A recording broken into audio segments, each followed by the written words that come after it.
Hi there everyone, Ollie here and welcome back to the channel. So as many of you know, I've been able to run some mock interviews here on this channel, even recently with a few of you.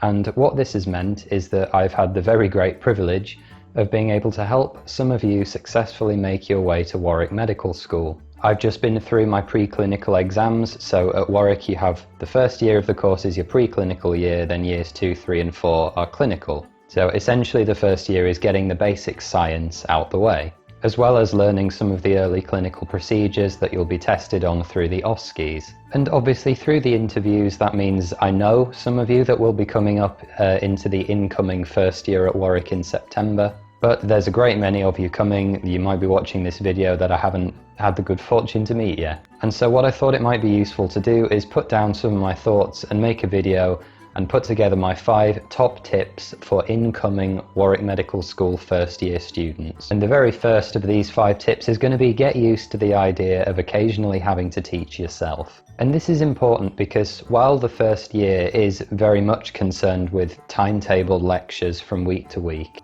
there are going to be instances now and again where things are either not taught in a way that suits your kind of personal learning style, and there will unfortunately just be times when, for whatever reason, the topics just aren't taught very well. And a really good example of this is that, I think this is true of many medical schools, but guest consultants are brought in to give lectures because on paper, you know, if we're going to teach you about haematology, say, why don't we bring in this expert haematologist who knows everything there is to know and get them to do the lecture? And that sounds great, but while they may be a very, very good haematologist or whatever, they might not be the best teacher in the world. And the job that, you know, you have as students is to learn. And in that instance, they're supposed to be teaching you whatever part of the core curriculum is appropriate. And a lot of it might just go over your head. It certainly did for me because it was only preclinical level, but you've got, you know, a consultant bringing these very high-level concepts to you and talking in their own jargon. But basically, if either of these eventualities happens, you will have to get used to the idea of teaching yourself. But the thing that I want to get across is that's actually a really good opportunity. There are a ton of free resources out there from places like Geeky Medics, Osmosis, Khan Academy, Teach Me Anatomy, all these places. And the thing is, I think it's a good idea to get used to the idea that not every single last thing is going to be spoon-fed to you. And it's quite nice when you come across a subject that you find out that you're really interested in and you want to read around it more. In my case, this came in block 3, which is the brain and behavior, I think it's called. Kind of neuroanatomy, neuroscience. It was completely new to me. But then that gives you the opportunity to think, you know, this wasn't covered. I'm not using these examples as examples of this because I think they were taught very well for our year.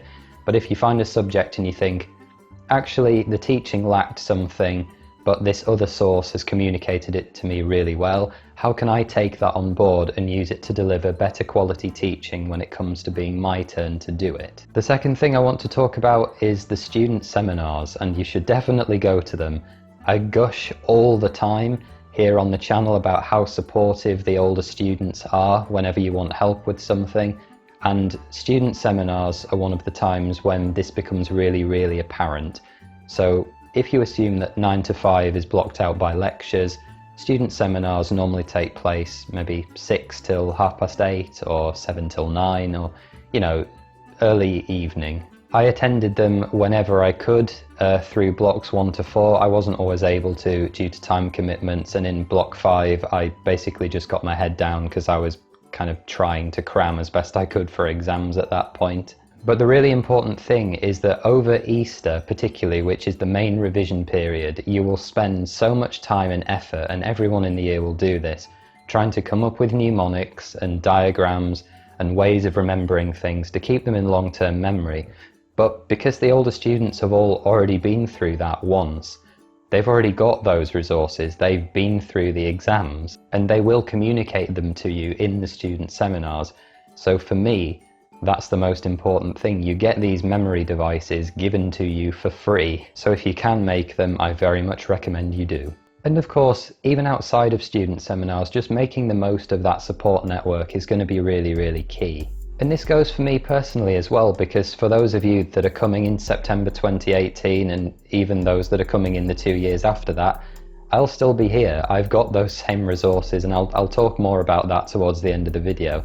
But literally anyone, trust me, if you say to them, I'm really struggling with this, do you mind spending an hour or 2 hours or whatever just going over this with me and making sure I understand it?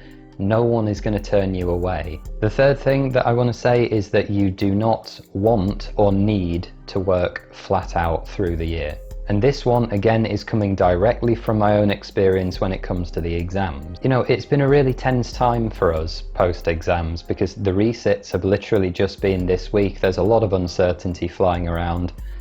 But the key thing that I can take away from it and tell you guys is that I know people who have worked non-stop from the start of the year, have spent every weekend in the library, are working 5 hours on a night after uni, all the time, non-stop, and then they haven't passed the first sit of exams. In my own case, I think I worked fairly steadily up until Easter. I definitely picked up going towards Easter, so I was maybe doing an hour every other night at the start of the year, and that wasn't enough. But then when it came to later on, I was doing 3 or 4 hours a night, and that is too much. And I think that is, to be fair, what most people do, or a distribution similar to that, where at Easter, everything ramps up, you're going no holds barred and essentially working yourself into the ground for about 10 weeks. And let me tell you, it's one of the most motivation sapping and energy draining things I've ever tried to do. But obviously I passed my first sits. It did work to a point. So what I would suggest is trying to do a bit more than I did at the start, but a bit less at the end. Easter is the real crunch time. You do not need to work flat out before Easter. I think anyone would tell you that you ask. As long as you work hard, you work efficiently, that is to say you're not wasting time doing study methods that don't work, and you're working consistently over a long period of time rather than trying to cram at the end, which absolutely will not work in this course at all. You'll be absolutely fine. Number 4 is generating your own exam questions. At least for my first year, past papers were not available for the first year exams. I think that's common practice and I don't see them changing that anytime soon. This wasn't a huge issue for me because when I was at Newcastle doing my undergraduate degree, preparing my own exam questions and trying to answer them was actually one of my preferred ways of revising anyway, so it's something I'm used to. And I think it's really useful because, as I've been able to do when I'm doing the mock interviews, you can start to think, if I was to examine someone on this, what are the key things that I would really drill down on? What are the core components that anyone who has a minimally competent understanding of this topic, what things should they be able to tell me? What things are kind of, the A star, the top 10% question? I guess my clumsy point is that you can start to draw out the important common theme. And if you can get into the mindset of the examiner, it's even more likely that some of the questions you might come up with for yourself to practice on, they may very well appear in the actual exam. And what could be better than that? I mean, that's just easy marks. And a really key thing to note is that I think I can get away with saying, and the med school will tell you themselves, that the formative assessments that you'll be asked to do at the end of every block, so there's 5 blocks in the year, you'll have a formative assessment that you don't need to pass after each of them. Those formatives do not adequately prepare you for the exams at the end of the year. They're not reflective of what it feels like to actually sit the exam under pressure. And I can obviously give no specifics at all, but what I think is fair to say is when you're thinking of the different ways and the different things that you can be asked, try and do it in as broad a series of formats as possible. What are all the possible ways in which my knowledge on this topic could be tested? And I think if you take that approach, you'll be better prepared when the time comes. And the last one is to keep your work organised right from the start of the year. And this has been a really new thing for me this year, shocker. When I was doing my undergrad degree, I had really scratty notes. I just had piles of paper that was strewn around everywhere. I didn't keep them ordered. I was an idiot, basically, when it came to note management. They either got lost or ripped or burned or some other equally egregious fate, and I think it's a real shame looking back on it now. And in many ways, as I say, this year has been a total change for me. That's one thing that I really wanted to do differently. And now I have all these really nicely organized folders with all the resources that I've made. I can keep them, I can look through them, and it's really, really satisfying. And this also means that I now have a complete set of notes from the year. I have everything that we've been asked to do. It's all filed, ordered nicely.